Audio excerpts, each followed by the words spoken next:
Hey everyone, if you feel that your disk space is always full, let's find out what is occupying your disk space on Windows.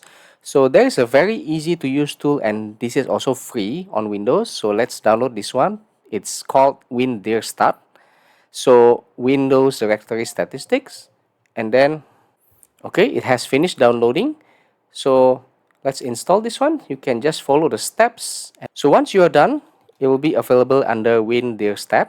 So let's click on that one. So recently I found that my C drive is occupied by something I do not know. And then also this thing you cannot find under file cleanup. So there's already a tool on Windows called disk cleanup. I have talked about this in my previous video. So let's go back to this tool.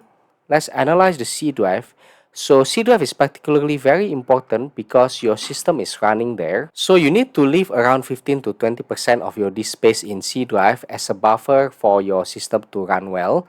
So here it is very important to check what are occupying my disk space. As you can see here, there is this very high usage under users. I'll click that one. And then also under my username here, eventually it shows under app data, and then under local, and then under CapCut. Yeah, I use CapCut quite extensively as well. So let's find out this user data and then cache. So there's cache directory here.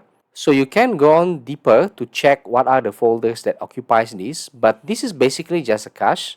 So you can double check on Windows Explorer if you want to. So just choose select in Explorer. So this one, you can double check. You can right click and then choose properties or alt enter. So this one is occupying 114 gigabytes, which is quite a lot. Because this is a cache, I'm pretty sure that we can just delete it safely. So let's delete that. There we go, just like that. We got our disk space back, and it is very nice. Okay, if you find this video useful, please subscribe. Thank you.